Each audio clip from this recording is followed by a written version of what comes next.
O Senhor esteja convosco.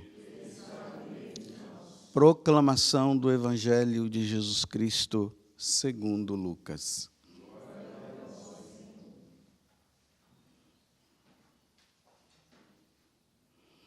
Naquele tempo, Jesus estava na margem do lago de Genezaré, e a multidão apertava-se a seu redor, para ouvir a palavra de Deus. Jesus viu duas barcas paradas na margem do lago. Os pescadores haviam desembarcado e lavavam as redes. Subindo numa das barcas, que era de Simão, pediu que se afastasse um pouco da margem. Depois sentou-se e da barca ensinava as multidões. Quando acabou de falar, disse a Simão: avança para as águas mais profundas e lançai vossas redes para a pesca. Simão respondeu: Mestre, nós trabalhamos a noite inteira e nada pescamos, mas, em atenção à tua palavra, vou lançar as redes. Assim fizeram e apanharam tamanha quantidade de peixes que as redes se rompiam. Então fizeram sinal aos companheiros da outra barca para que viessem ajudá-los. Eles vieram e encheram as duas barcas a ponto de quase afundarem. Ao ver aquilo, Simão Pedro atirou-se aos pés de Jesus, dizendo: Senhor, afasta-te de mim, porque sou um pecador. É que o espanto se apoderara de Simão e de todos os seus companheiros por causa da pesca que acabava de fazer. Tiago e João, filho de Zebedeu, que eram sócios de Simão, também ficaram espantados. Jesus, porém, disse a Simão: não tenhas medo. De hoje em diante, tu serás pescador de homens. Então levaram as barcas para a margem, deixaram tudo e seguiram a Jesus. Palavra da salvação.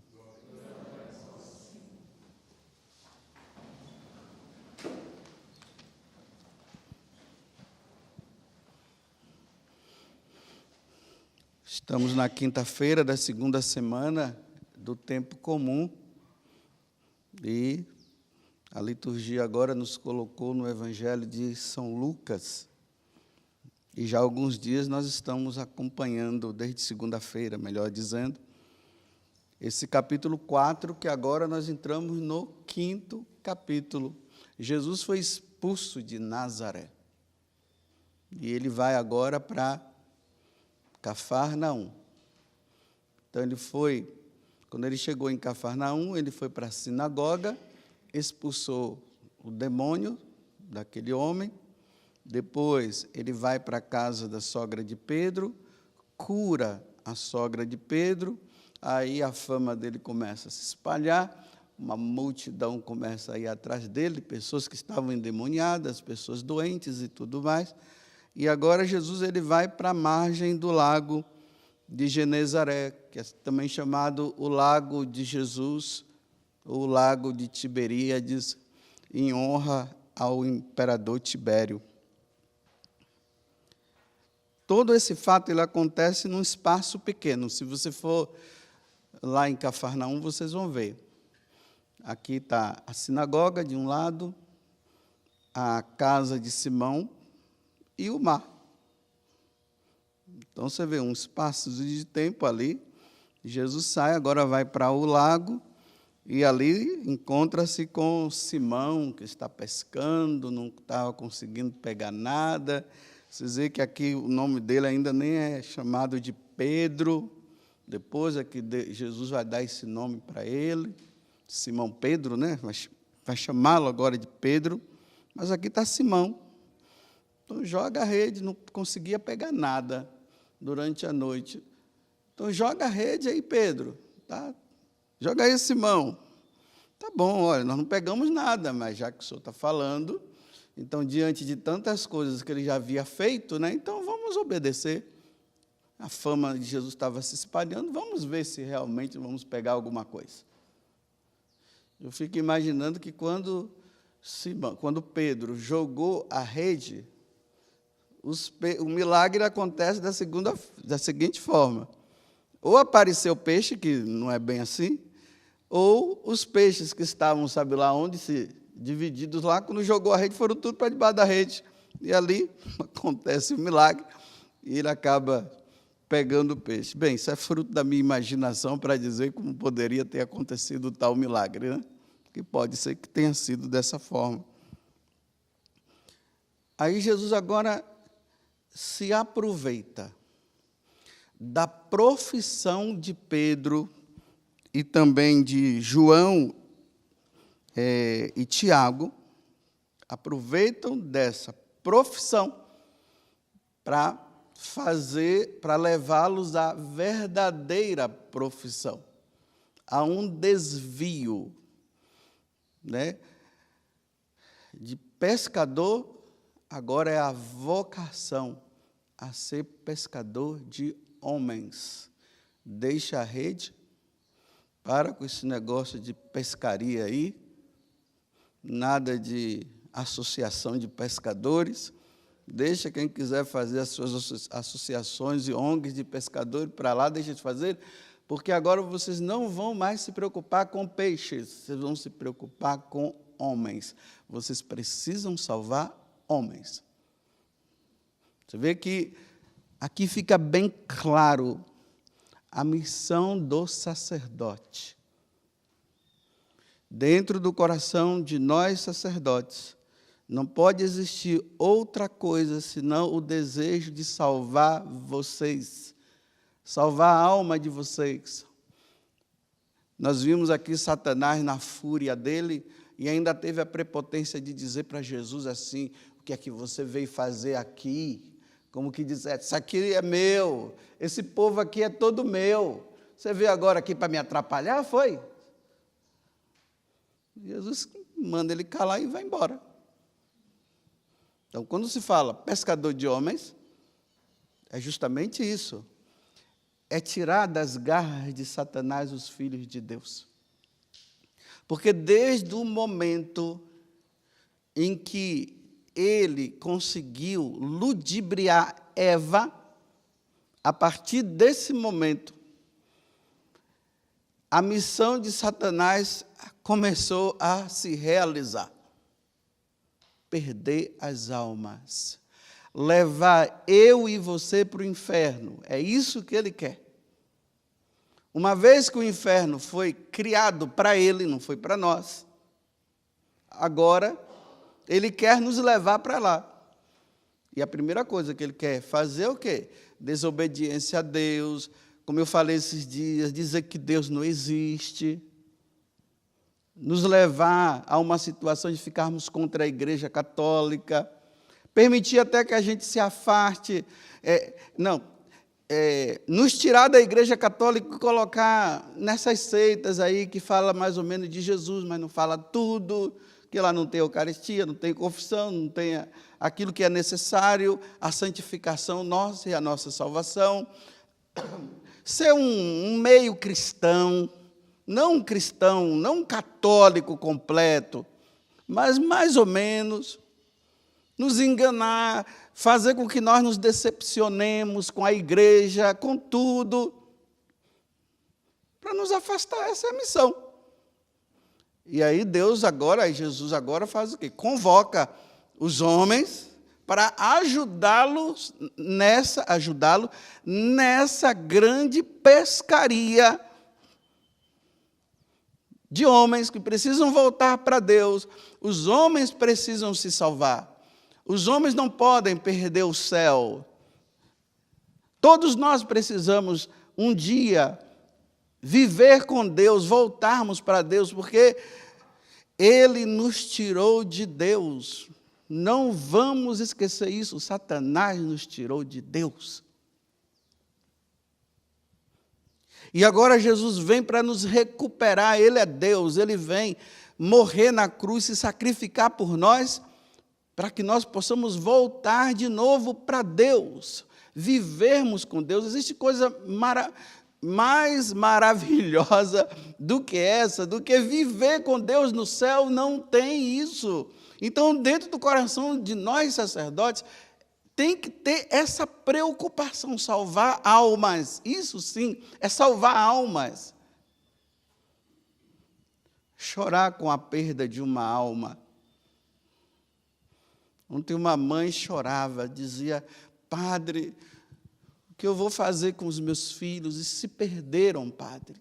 Não querem saber. Ensinei eles tudo.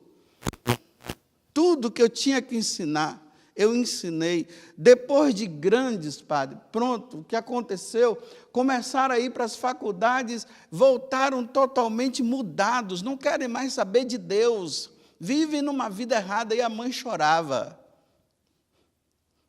Por que ela chorava? Porque ela dizia: estou perdendo os meus filhos, padre. Tudo indica que eles não vão se salvar. Eu disse: não, minha senhora, tenha esperança. Olhe para Santa Mônica. Enquanto houver esperança, enquanto a senhora tiver vida, vai rezando. Já que não tem mais jeito, se a senhora fala para eles de Deus, eles se aborrecem e fala que a senhora é antiga, que não é mais assim. Então reza, minha senhora, não perca a esperança, reza, reza, ofereça sacrifícios, enquanto a senhora estiver viva. É assim que o sacerdote deveria viver também, chorando pela perda das almas. O sacerdote deve chorar. Quando ele sabe que aquele paroquiano está perdido, ou se perdeu, ele deveria chorar. É lamentável, né, quando a gente ouve sacerdotes que deixam o sacerdócio para se filiar a um partido político, para ser prefeito, ser presidente, ser deputado. Para quê, meu Deus? Essa vocação sublime que é levar as pessoas para o céu, existe coisa mais sublime, mais nobre na face da terra do que tirar os filhos de Deus das garras de Satanás e levá-los para o céu. Não tem, não tem. É rebaixar a patente. Não se pode rebaixar e dizer que o sacerdote é igual a todo mundo. Bem, enquanto ser humano, sim. Mas a alma é sacerdotal. É a pessoa de Cristo que está ali. Aí quer salvar o mundo sendo político?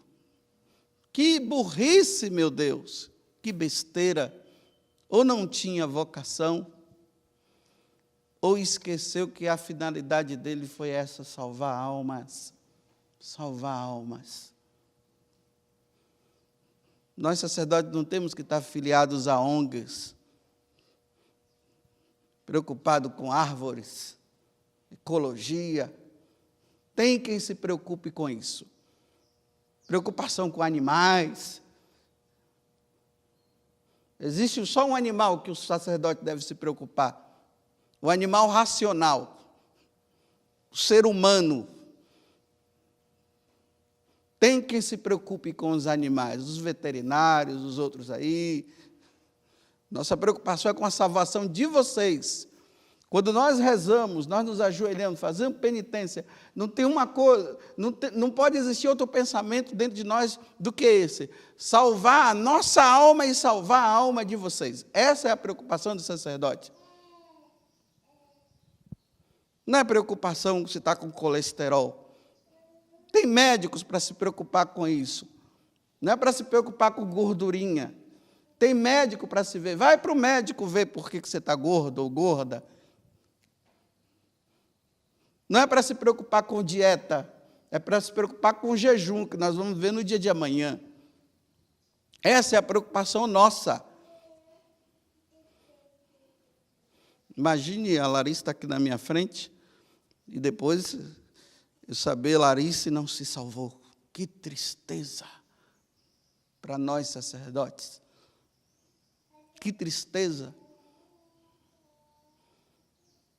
Passou o tempo, não aproveitou. Para ficar melhor, para vocês entenderem. Tem um monsenhor francês chamado Monsenhor de Ségur. Um dia se dirigiu ao Papa Pio IX, 1879, por aí. E ele perguntou para o Papa: Papa, o que é que o senhor quer que eu faça como padre, como sacerdote? Aí o Papa disse: meu filho, fale do inferno. Fale muito do inferno. Porque do jeito que o mundo está, só eles compreendendo o que é o inferno para eles voltarem para o caminho. Fale, meu filho, escreva livros. E ele, o Monsenhor, voltou para a França, para Paris, e começou a escrever os livros. E tem muitos livros, né? Você pode encontrar na internet aí os livros dele. Um padre muito santo. Aí ele conta uma história que é bem semelhante à de São Felipe Neri. Vocês vão ver depois por que é semelhante ao de São Felipe Neri. Diz que 2 jovens, todos 2 eram subtenentes. O exército aqui em volta dá até para a gente exemplificar melhor, né? O exército está aqui fazendo seus treinamentos. Então, eles começaram a conhecer a cidade de Paris. E eles entraram na igreja de Notre-Dame. Essa igreja aí que foi queimada, né? Há um tempo atrás. E eles admirados, olhando a igreja e tal. Aí lá na frente, do lado do confessionário, tinha um sacerdote sobre pelize, estola, né, batina, ajoelhado, olhando para o Santíssimo Sacramento, fazendo adoração, aguardando, né, algum fiel que chegasse lá para se confessar. Aí os 2 olharam para o padre, vendo o padre lá, né, que eram pagãos, não queriam saber de Deus.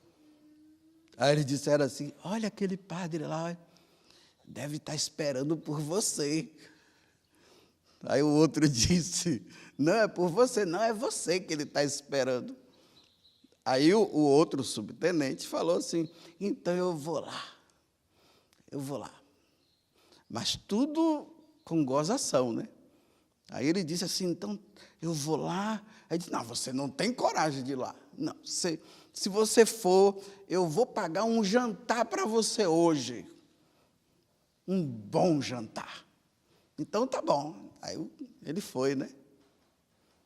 Aí ele viu o amigo dele indo. Aí o padre entrou assim no confessionário, né? Fechou ali a porta, ele ficou do outro lado. Ele olhou assim para o amigo e foi lá e se ajoelhou. Passou 15 minutos, 20 minutos, 30 minutos. Aí esse rapaz voltou com a cara toda envergonhada, toda assim, sem graça. Aí ele disse assim: e aí, como é que foi? Você quer o jantar hoje?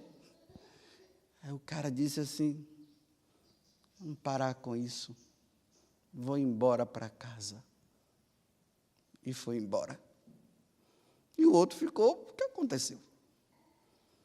Aí o Monsenhor de Ségur continua dando o exemplo. Diz que quando ele chegou lá, ele falou assim bem para o padre: eu não me importo com a igreja e com confissão. Aí o padre levantou. Falou: ok, meu jovem, podem sentar. Senta aí que eu quero conversar com você. Aí ele começou o diálogo. Você é o que mesmo? Eu sou subtenente. Ah, sim. Você é subtenente. E depois, meu filho, depois de subtenente, você vai ser o quê? Aí ele disse, tenente. Muito bem, meu filho. E depois? Capitão. Sim. Aí São Felipe Neri, né? Com aquela outra história também, né? E depois? Eu vou ser general, coronel. Muito bem. E depois? General. Demora um pouco, aí uns 3, 4 anos, porque eu tenho que estudar muito e tal. E depois, meu filho? General de brigada, você vai depois fazer o quê? Marechal. Mas é muito difícil ser marechal. Sim. Muito bem, meu filho. E depois de marechal, ele perguntou, mas vem cá, você é casado? Aí ele disse assim, não, você pretende se casar? Sim. E depois, meu filho, de casado? E depois, e depois, e depois? Aí chegou o momento que o rapaz disse, e depois não tem mais nada. Aí ele já estava todo confuso, porque o padre, e depois, e depois, e depois. Aí o padre disse assim, pois bem, aí o padre fez uma cara de sério. E olhou para ele e disse assim, e depois, meu filho, sabe o que é que vai acontecer com você? Depois virá a morte. Estarás diante de Deus e serás julgado. E se continuar a fazer essas coisas que você está fazendo aqui, de vir aqui para brincar com coisa séria, com os sacramentos, com as coisas da igreja, você vai ser julgado e você vai encontrar, assim, a danação. É por isso que vem a palavra danado. Danado vem de danação. O sofrimento eterno. É o sofrimento. Os danados vão para lá. Então virá a danação. E queimarás eternamente no inferno. O cara ficou confuso, ficou com medo, estava querendo sair. Porque o padre falou assim, né? Aí ele queria sair, o padre, não, vem cá. Olha, você é um homem de honra, não é? Sim, você é um homem, eu sou um homem de honra, então tá bom. Eu quero pedir uma coisa para você, já que você é um homem de honra. Eu quero que todos os dias, durante 8 dias, antes de dormir, você vai se ajoelhar aos pés da sua cama. Você é homem de honra, não é? Então você vai honrar o teu nome, né? Porque o padre disse, porque eu sou um homem honrado. E você também deve ser um homem honrado. Então, todos os dias, à noite, você vai se ajoelhar ali, antes de dormir, e você vai dizer assim, um dia eu morrerei, mas não me importo. Depois do meu julgamento, serei condenado, mas não me importo. Depois serei queimado no fogo do inferno, e não me importo. Apenas isso, meu filho, só isso que você vai fazer. Você é um homem honrado? Então você vai fazer isso. Depois, se você precisar de mim, eu estou aqui, eu estou sempre aqui. Aí foi que ele saiu, né, todo confuso, o amigo dele perguntou, ele ficou daquele jeito, sem saber, e foi embora. Chegou de noite, na hora, ele com muita raiva, porque o padre falou aquilo para ele, e ele tinha que fazer aquilo. Aí ele começou a dizer, um dia eu morrerei, mas não me importo. Depois eu morrerei, irei para o meu julgamento, e eu não conseguia falar mais. No outro dia, a mesma coisa. No outro dia, a mesma coisa. Ele já não conseguia falar. Aí ele voltou lá e o padre estava esperando, se ajoelhou e disse, padre, vim pedir perdão dos meus pecados. Quantas ofensas a Deus que eu cometi. Eu não quero ir para o inferno, não, padre. E se converteu. e morreu santamente. Olha a preocupação de nós sacerdotes, é com isso. Um pagão chega lá para ficar fazendo gozação, ficar falando um monte de coisa. Ah, tá, senta aqui, meu filho, vamos conversar um pouco. Porque por mais que uma pessoa ela diga que não acredita no inferno, na alma está impresso esse temor, está impressa esse temor na alma da pessoa. Ela pode dizer o que quiser. Voltaire, um grande filósofo pagão, que hoje influencia nas faculdades da vida de hoje. Aí, ele não acreditava em Deus, não acreditava na igreja, em nada. Aí disse que um amigo dele um dia mandou, dizendo assim: Voltaire, eu fiz um grande estudo e pela metafísica eu consegui provar que o inferno não existe. Ele disse: nossa, você é um bem-aventurado. Ele falou. Ele disse: porque nesse grau eu acho que eu nunca vou chegar, não. Está dizendo para ele: ah, você está dizendo que chegou? Ele, ao mesmo tempo que ele lega, ele diz assim: eu não vou chegar nesse grau, não. E termino com uma frase de Santo Tomás de Aquino. Ele diz assim: eu não consigo entender como uma alma, uma pessoa em estado de pecado mortal, ela consegue sorrir e fazer gracejos. Louvado seja nosso Senhor Jesus Cristo e a nossa Mãe Maria Santíssima.